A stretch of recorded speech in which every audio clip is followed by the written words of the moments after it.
এবার এই সব মশলা আর মাটনের সঙ্গে খুব ভালো করে মেখে নেব 5-7 মিনিট ধরে। এবার হাঁড়ির মধ্যে মাংস দিয়ে দেবো। 4টে গোটা রসুন, এই রেসিপিতে রসুন মেন। নিচেটা একটুও কিন্তু লাগেনি, খুব ভালো সেদ্ধ হয়ে গেছে মাটন।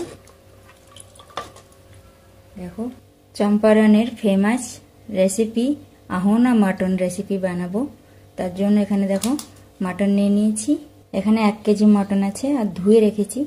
আর এই রেসিপিটা বানাবো এই হাঁড়িতেই বানাতে হয় এই রেসিপিটি। আর এই রেসিপির জন্য একটা স্পেশাল মশলা বানাবো, এই মশলাটাই মেন। কি কি নিয়েছি এখানে নিয়েছি দারচিনি, জায়ফল, জয়িত্রী, লং, গোলমরিচ, ছোট এলাচ, বড় এলাচ 2টো, ধনে আর আছে জিরে। এগুলো শুকনো কড়াইয়ে আগে একটু ভেজে নেব। দেখো তাওয়াতে ভেজে নিয়েছি খুব হালকা করে, একটু ঠান্ডা করে নেব। যেটা মশলা ভাজলাম ওটা ঠান্ডা করে হালকা গুঁড়ো করে নিয়েছি। আদা রসুন একসঙ্গে বেটে নেব, কাঁচা লঙ্কাও বেটে নেব। 1 কেজি মটন আছে, 1 কেজি মটনের জন্য 500 গ্রাম পেঁয়াজ এভাবে লম্বা লম্বা স্লাইস করে কেটে রেখেছি, মটনের মধ্যে ঢেলে দিচ্ছি। আদা রসুন কাঁচা লঙ্কা এই যে পেস্ট বানিয়ে নিয়েছি দিয়ে দিলাম। এবার এই স্পেশাল মশলাটা দিয়ে দিচ্ছি। অল্প একটু লাল লঙ্কার গুঁড়োও দিয়ে দিচ্ছি, কাঁচা লঙ্কা তো আছে দিয়ে ওই জন্য একটু কম করেই দিচ্ছি। নুন দিয়ে দেবো স্বাদ মতো। হলুদ দিয়ে দিচ্ছি 1.5 চামচ হলুদ দিয়ে দিয়েছি। আর দেব তেজপাতা।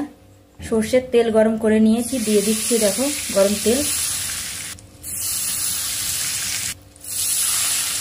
এবারে হাতা দিয়ে আগে একটু মিলিয়ে নেব, তারপর হাত দিয়ে ভালো করে মেখে নেব। গরম তেল তো হাত দেব না। এবার এই সব মশলা আর মাটনের সঙ্গে খুব ভালো করে মেখে নেব 5-7 মিনিট ধরে।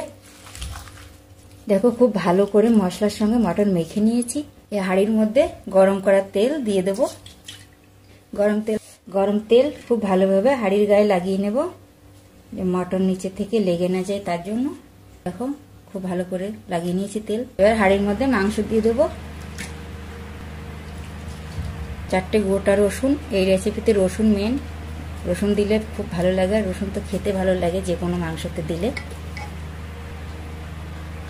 এই গামলার যে মশলাটা লেগেছিল অল্প করে একটু জল দিয়ে দিলাম, তাহলে আর নিচেই লাগবে না। এই রেসিপিটি দম দিয়ে রান্না হবে। নিচে ঢাকনা বন্ধ করে দিলাম আর আটা দিয়ে মুখটা বন্ধ করে দেব।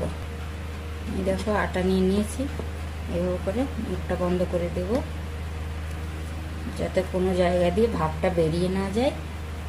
দেখো খুব ভালো করে আটা দিয়ে মুখ সিল করে দিয়েছি।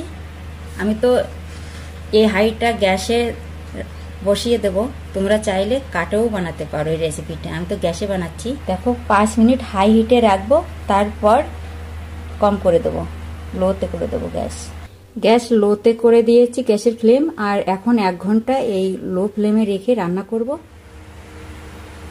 1 ঘন্টা হয়ে গেছে, গ্যাস বন্ধ করে দেব। 3টের সময় চড়িয়েছি, 4টে বেজে গেছে। গ্যাস বন্ধ করে দিলাম আর কিছুক্ষণ এইভাবে রেখে দেবো ঠান্ডা হওয়ার জন্য। ঠান্ডা হয়ে গেছে, এই আটা আগে ছাড়িয়ে নেব।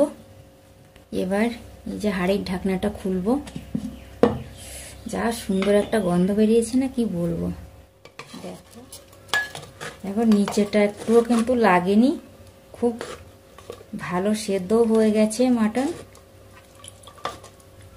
দেখো আর গ্রেভিটাও খুব ভালো হয়েছে, অল্প হালকা গ্রেভি আছে। দেখো খাওয়ার জন্য থালা সাজিয়ে নিয়েছি।